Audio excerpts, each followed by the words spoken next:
Hi every one. G S T master class മലയാളത്തിലേക്ക് എല്ലാവർക്കും സ്വാഗതം. ഈ കോഴ്സിനെ കുറിച്ചുള്ള ഒരു ഇൻട്രൊഡക്ഷൻ മാത്രമാണ് നമ്മൾ ഈ ഒരു ക്ലാസ്സിൽ ഉദ്ദേശിക്കുന്നത്. ഓക്കെ, എന്തൊക്കെയാണ് ഈ കോഴ്സിൽ ഞങ്ങൾ ഉൾപ്പെടുത്തിയിരിക്കുന്നത്, അതിൻ്റെ ഡീറ്റെയിൽസ് ആണ് നമ്മൾ ഈ ഒരു ക്ലാസ് കൊണ്ട് ഉദ്ദേശിക്കുന്നത്. ഈ ഒരു കോഴ്സ് നിങ്ങൾ കംപ്ലീറ്റ് ചെയ്ത് കഴിഞ്ഞ് കഴിഞ്ഞാൽ എന്തൊക്കെയാണ് നിങ്ങൾക്ക് കിട്ടാൻ പോകുന്ന ഗെയിൻ, അതിനെക്കുറിച്ച് നമുക്കൊന്ന് ഡീറ്റെയിൽസ് ആയിട്ട് നോക്കാം. ഫസ്റ്റ് പോയിന്റ് എന്ന് പറഞ്ഞു കഴിഞ്ഞാൽ കോൺഫിഡൻസ് ആണ്. അതായത് ഈ ഒരു G S T return submit ചെയ്യുന്നതിൽ നിങ്ങൾക്ക് കോൺഫിഡൻസ് കിട്ടും. അതായത് ആരുടെ സഹായമില്ലാതെ ഒറ്റയ്ക്ക് തന്നെ G S T return submit ചെയ്ത് അതിനുള്ള കോൺഫിഡൻസ് ഈ ഒരു കോഴ്സ് കംപ്ലീറ്റ് ചെയ്ത് കഴിഞ്ഞ് കഴിഞ്ഞാൽ നിങ്ങൾക്ക് കിട്ടും. നെക്സ്റ്റ്, ജി എസ് ടി കംപ്ലൈൻസിൽ എന്താണ് നിങ്ങൾക്ക് വേണ്ട പ്രാക്ടിക്കൽ സ്കില്ല്, അതെല്ലാനും നമ്മൾ ഈ ഒരു മീറ്റിങ്ങിൽ നമ്മൾ എന്ത് ചെയ്യുന്നുണ്ട്, നിങ്ങളെ മുന്നിൽ പ്രസൻറ്റ് ചെയ്യുന്നുണ്ട്. അതായത് ഈ ഒരു കോഴ്സിൽ അത് ഇ ഫയലിങ്ങിനെ കുറിച്ചും ജി എസ് ടി കംപ്ലൈൻസിനെ കുറിച്ചുമുള്ള പ്രാക്ടിക്കൽ സ്കില്ല് നിങ്ങൾക്ക് എന്ത് ചെയ്യും, ഈ ഒരു കോഴ്സ് കംപ്ലീറ്റ് ചെയ്ത് കഴിഞ്ഞാൽ നിങ്ങൾക്ക് കിട്ടും. നെക്സ്റ്റ്, അക്കൗണ്ടിങ് ടാക്സേഷൻ മേഖലയിൽ പുതിയൊരു കരിയർ ഓപ്പർച്യൂണിറ്റിയാണ് നിങ്ങളുടെ മുന്നിൽ ഓപ്പൺ ആയി വരുന്നത്. അതായത് നിങ്ങൾ സ്റ്റുഡൻസ് ആയിരിക്കാം, അല്ലെങ്കിൽ ഒരു അക്കൗണ്ടൻ്റ് ആയിട്ട് ജോലി ചെയ്യുന്നവരായിരിക്കാം. അതേ സ്ഥാനത്ത് ഒരു അക്കൗണ്ടൻറ്റ് ജോബിന് വേണ്ടി ട്രൈ ചെയ്യുന്ന നിങ്ങൾക്ക് ഏതെങ്കിലും രീതിയിൽ ഇപ്പോൾ ഇൻ്റർവ്യൂ വന്നു കഴിഞ്ഞ് കഴിഞ്ഞാൽ ആദ്യം ചോദിക്കുന്ന ഒരു പോയിൻ്റാണ്, നിങ്ങൾക്ക് ജി എസ് ടി സബ്മിറ്റ് ചെയ്യാൻ അറിയുമോ? ആ ഒരു ചോദ്യത്തിന് നിങ്ങൾക്ക് യെസ് എന്ന് നിങ്ങൾക്ക് എന്ത് ചെയ്യാം, ധൈര്യപൂർവ്വം പറയാം ഈ ഒരു കോഴ്സ് നിങ്ങൾ കംപ്ലീറ്റ് ചെയ്ത് കഴിഞ്ഞ് കഴിഞ്ഞാൽ. അപ്പോൾ ഈ ഒരു കോഴ്സിൽ നമ്മൾ അതിൻ്റെ എ ടു സെഡ് വരെയുള്ള എല്ലാ കാര്യങ്ങളും നിങ്ങളുടെ മുന്നിൽ ഞങ്ങൾ പ്രസൻറ്റ് ചെയ്യുന്നുണ്ട്. അതുപോലെ തന്നെ നിങ്ങൾ ഫുൾ കോൺഫിഡൻസ് ആയിരിക്കും ഇത് ചെയ്ത് കഴിഞ്ഞ് കഴിഞ്ഞാൽ ജി എസ് റിട്ടേൺ സബ്മിറ്റ് ചെയ്യുന്നതിലും. ഓക്കെ, അതുപോലെ തന്നെ നിങ്ങളൊരു അക്കൗണ്ടൻ്റ് ആയിട്ട് ജോലി ചെയ്യുകയാണെങ്കിൽ നിങ്ങളുടെ കമ്പനിയിലെ ജി എസ് ടി സബ്മിറ്റ് ചെയ്യുന്നത് വേറെ അതർ സോഴ്സ് വഴിയായിരിക്കും. ഒന്നെങ്കിൽ സി എക്കാരോ അല്ലെങ്കിൽ ജി എസ് ടി പ്രാക്ടീഷണറോ കൊണ്ടായിരിക്കും എന്ത് ചെയ്യുക, ആ ഒരു വർക്ക് ചെയ്യിപ്പിക്കുക. അത് നിങ്ങൾക്ക് സ്വന്തമായിട്ട് ചെയ്യുവാനും അതുവഴി നിങ്ങളുടെ കമ്പനിയിൽ, നിങ്ങൾ വർക്ക് ചെയ്യുന്ന കമ്പനിയിലത്തെ അതായത് എക്സ്പെൻസ് റെഡ്യൂസ് ചെയ്യുവാനും കഴിയും. മനസ്സിലായില്ലേ? അതായത് നിങ്ങളിപ്പോൾ മന്ത്ലി കൊടുക്കുന്ന ഒരു എമൗണ്ട് ഉണ്ടാവും, 2000 3000 ഒക്കെ ആയിരിക്കും എന്ത് ചെയ്യുക, ജി എസ് സബ്മിറ്റ് ചെയ്യുന്നതിന് കൊടുക്കുന്നത്. ആ എമൗണ്ട് നിങ്ങൾ പഠിച്ചു കഴിഞ്ഞ് കഴിഞ്ഞാൽ നിങ്ങളുടെ കമ്പനിയിൽ നിന്നും അത് റെഡ്യൂസ് ചെയ്യുവാനുള്ള ഭാഗം നിങ്ങൾക്ക് കിട്ടും. ഓക്കെ, അതാണ് നിങ്ങൾക്ക് പുതിയൊരു കരിയർ ഓപ്പർച്യൂണിറ്റി നിങ്ങൾക്ക് ഈ ഒരു കോഴ്സ് കംപ്ലീറ്റ് ചെയ്ത് കഴിഞ്ഞ് കഴിഞ്ഞാൽ അക്കൗണ്ടിങ് ടാക്സേഷൻ മേഖല നിങ്ങൾക്ക് ലഭിക്കാൻ പോകുന്നത്. നെക്സ്റ്റ് മെയിൻ പോയിന്റ് ഇതാണ്. നിങ്ങളിപ്പോൾ വർക്ക് ചെയ്യുന്നവരായിരിക്കും, എങ്ങനെയുള്ള ആളുകളായിരിക്കാലും നിങ്ങൾക്ക് അഡീഷണൽ ഏണിങ് നിങ്ങൾക്ക് എന്ത് ചെയ്യാൻ പറ്റും, ഈ ഒരു കോഴ്സ് കംപ്ലീറ്റ് ചെയ്ത് കഴിഞ്ഞാൽ നിങ്ങൾക്ക് കിട്ടും. ഓക്കെ, ഏത് രീതിയിലാണ് ഏണിങ് കിട്ടുന്നത് എന്നുള്ളത് ഞാൻ പറയാം. അതായത് ഒരു ജി എസ് ടി രജിസ്ട്രേഷൻസ് എടുക്കുന്നതിന് വേണ്ടി ഒരു കസ്റ്റമർ വന്നു കഴിഞ്ഞ് കഴിഞ്ഞാൽ നിങ്ങൾക്ക് എന്ത് ചെയ്യാം, ആ ജി എസ് ടി രജിസ്ട്രേഷൻസ് നിങ്ങൾക്ക് എടുത്തു കൊടുക്കാൻ പറ്റും. നിങ്ങൾക്ക് അതിന് ഫുൾ വർക്കും കാര്യങ്ങളും എല്ലാം നമ്മൾ എന്ത് ചെയ്തിട്ട് ഈ ഒരു കോഴ്സിൽ ഉൾപ്പെടുത്തിയിട്ടുണ്ട്. അതുവഴി ഒരു ജി എസ് ടി രജിസ്ട്രേഷൻസിൻ്റെ ഒരു കസ്റ്റമർ കിട്ടിക്കഴിഞ്ഞ് കഴിഞ്ഞാൽ മിനിമം 1500 റുപ്പീസ് വരെ നിങ്ങൾക്ക് എന്ത് ചെയ്യാം, ചാർജ് ഈടാക്കാൻ പറ്റും. അത് നിങ്ങൾ അവർ വരുന്ന ബിസിനസ്സിന് ടൈപ്പ് അനുസരിച്ച് നിങ്ങൾക്കത് കൂട്ടാവുന്നതുമാണ്. പാർട്ണർഷിപ്പ് ആണെങ്കിൽ ഒരു 2000 കൊടുക്കാം, അതല്ല കമ്പനി ഫേം ആണെങ്കിൽ അതിൽ കൂടുതലും നിങ്ങൾക്ക് വാങ്ങാം. ഓക്കെ, അതുകൂടാതെ ഒരു കമ്പനി രജിസ്ട്രേഷൻസ്, ഒരു ജി എസ് ടി രജിസ്ട്രേഷൻസ് നിങ്ങൾക്ക് കിട്ടിക്കഴിഞ്ഞ് കഴിഞ്ഞാൽ അന്നു മുതൽ നിങ്ങൾക്ക് ഫിക്സ്ഡ് മന്ത്ലി ഇൻകം ആണ് അവിടെ ജനറേറ്റ് ചെയ്യുന്നത്. അത് ഫിക്സ്ഡ് ആണ്. ആ കസ്റ്റമറെ നിങ്ങൾ വിടാതെ നിന്ന് കഴിഞ്ഞാൽ മന്ത്ലി നിങ്ങൾക്കൊരു ഫിക്സ്ഡ് ഇൻകമാണ്. അത് എങ്ങനെയെന്ന് പറഞ്ഞു കഴിഞ്ഞാൽ ജി എസ് ടി രജിസ്ട്രേഷൻ നിങ്ങൾ ഗവൺമെൻറ്റിൽ രജിസ്ട്രേഷൻ എടുത്തു കഴിഞ്ഞ് കഴിഞ്ഞാൽ ആ ഒരു കസ്റ്റമർ അവരുടെ സെയിലും പർച്ചേസും ഗവൺമെൻറ്റിന് സബ്മിറ്റ് ചെയ്യാൻ ബാധ്യസ്ഥനാണ്. ആ സെയിലും പർച്ചേസും സബ്മിറ്റ് ചെയ്യുന്നത് നമ്മളായിരിക്കും. അതുവഴി നിങ്ങൾക്ക് എന്ത് ചെയ്യും, എല്ലാ മാസവും മന്ത്ലി ഇൻകം നിങ്ങൾക്ക് ജനറേറ്റ് ചെയ്യാൻ പറ്റും.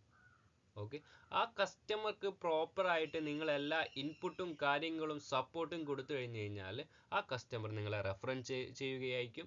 ആ കസ്റ്റമർ മുന്നിൽ ഒരു ജി എസ് ടി റിലേറ്റഡ് ആയിട്ടുള്ള ആരെങ്കിലും വന്നു കഴിഞ്ഞ് കഴിഞ്ഞാൽ ഫസ്റ്റ് നിങ്ങളെ ആയിരിക്കും അവർ റെഫറൻസ് ചെയ്യുക.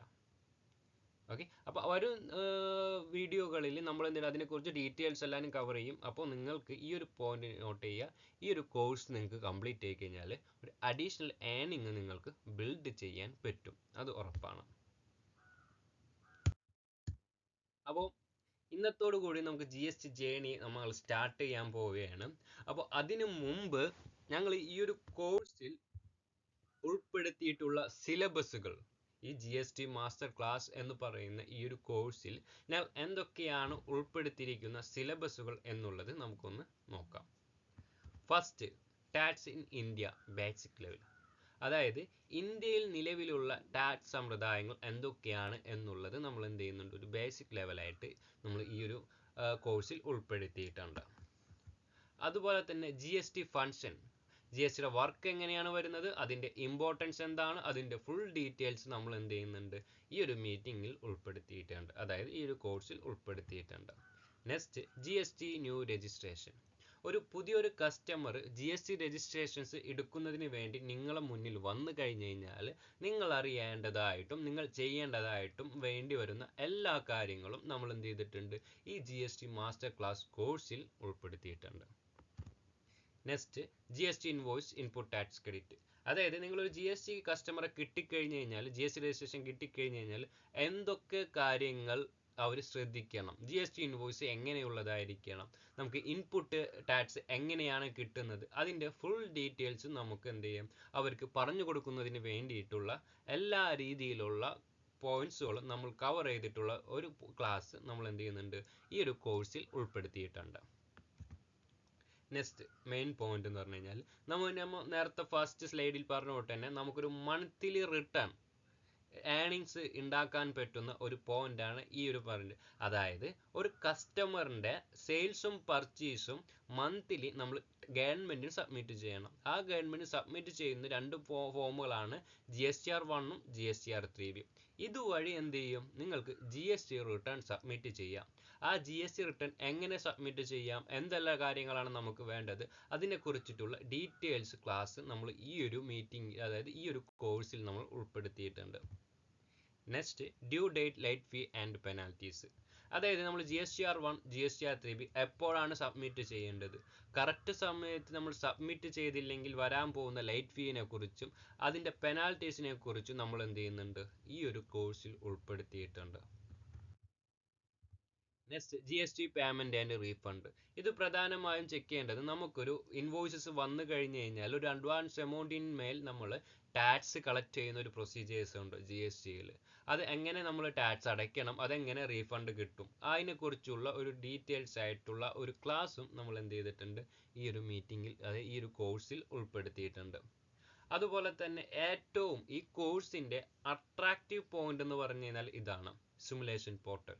ഇതൊരു പ്രീ റെക്കോർഡ് വീഡിയോ തന്നതുകൊണ്ട് മാത്രം നിങ്ങൾ എന്ത് ചെയ്യില്ല, ഈ ഒരു കോഴ്സിൻ്റെ നമ്മൾ ഫസ്റ്റ് പറഞ്ഞ ആ പോയിന്റുകളില്ലേ, അത് നമുക്ക് നിറവേറ്റാൻ പറ്റില്ല. അതിനൊരു പ്രാക്ടിക്കലായിട്ട് ചെയ്യുവാൻ വേണ്ടിയിട്ട് ഒരു പോർട്ടൽ നിങ്ങൾക്ക് വേണം.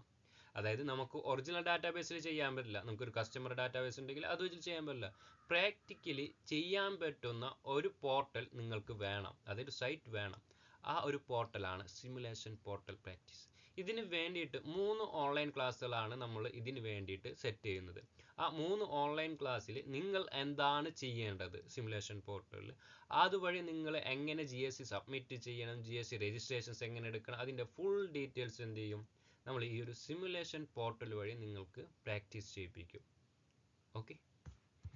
Next point, composition scheme.